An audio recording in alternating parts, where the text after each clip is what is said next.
Is a light and dark account viable at this stage in Etheria Restart's life?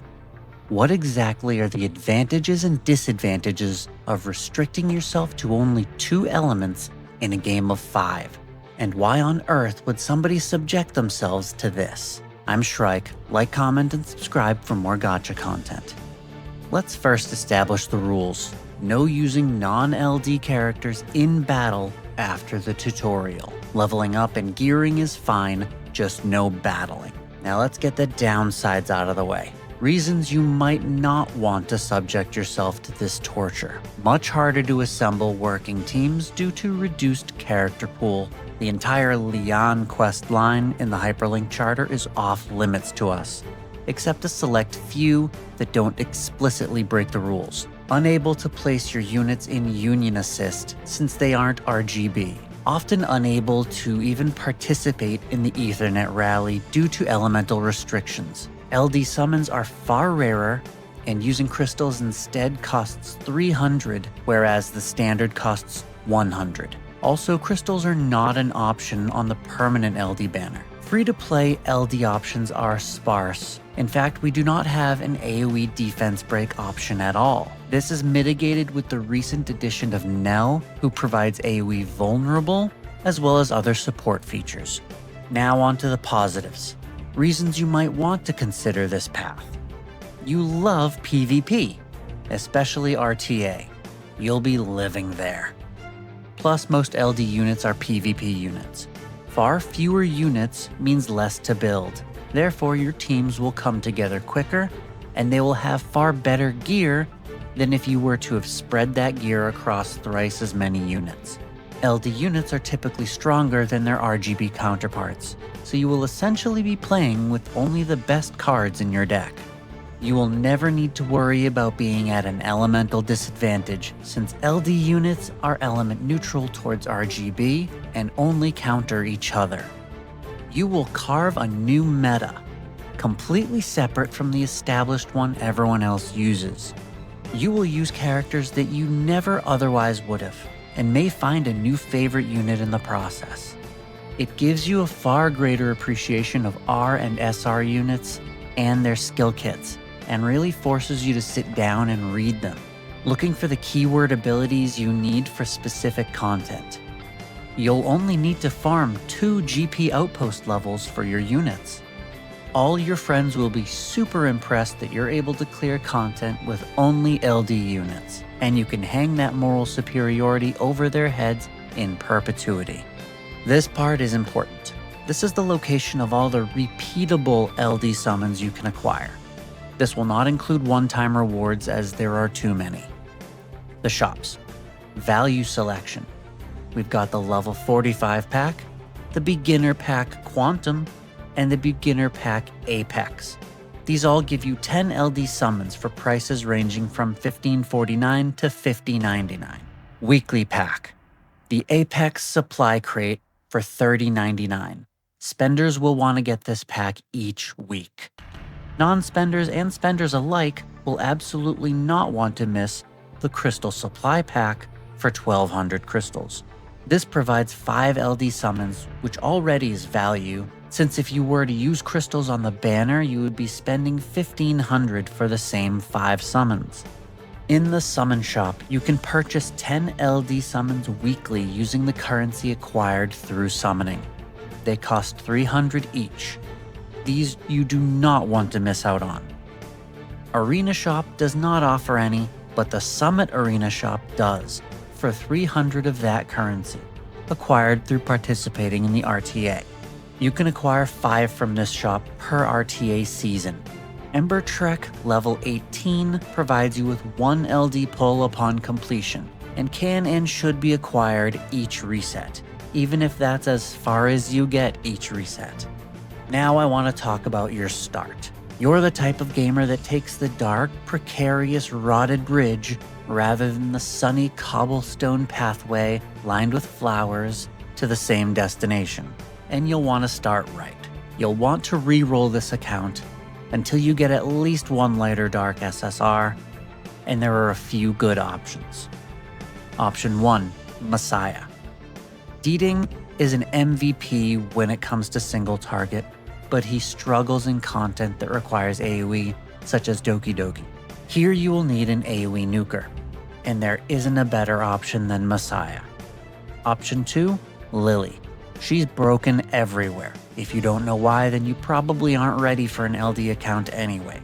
Suffice it to say that she turbocharges your DPS to the moon. Option 3, Yaeli.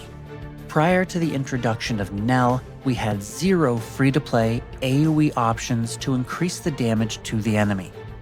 Number 41 can provide an attack buff, but there was no debuff option. Nell now provides AoE vulnerable, but that isn't defense break, and Yaeli also has much more to her kit besides defense break as well, including but not limited to a very useful buff steal that will be incredibly beneficial in certain dungeons. Alright, now let's go over some general tips for your LD playthrough, and then I'll offer up some dungeon teams that have been working for me. The same general tips for a regular playthrough apply here, such as get your first clears for everything, even things you won't use afterwards like the RGB GP outposts. Focus down those hyperlink charter quests, the rewards are really good. And I've also got some tips more specific to LD accounts. Ignore all limited banners that aren't LD. They have a guarantee, so it's pointless to pull on them. And just ignore the selector since you can't choose an LD. Only use your standard pulls on the permanent banner. Try not to use crystals for stamina refreshes or extra arena tickets. All of your crystals are possible LDs, and you need every chance you can get. Definitely do not use crystals for the standard summon. Grab every micro lattice you see. You'll use them far more than you expect. Your AoE attack buff option is number 41. She can also single target heal in a pinch, make her fast, tanky, and a little accurate for that wound she can apply with her skill 1. There are a few bosses that will come in clutch for. Mio can replace her for the wound purposes though. Your pushback unit is Marvel. We should all be familiar with him by now. Mio replaces him also. Your healer, no surprise, is Valerian, one of the best anyway. Many bosses are immune to a large amount of CC, but not to taunt, so Vice will be incredibly useful to cheese some dungeons, make him fast and very accurate. Your shield and immunity option is Kachi the Guard. His buffs are RNG, but can be made reliable by giving him as much accuracy as possible. And don't forget the speed too. As you play, you will earn this Anima Crystal Point, which can be spent in the Anima shop to flat out buy a dupe of a character. Save these for the LD SSRs for 15,000. But remember, these are only dupes, not the characters themselves.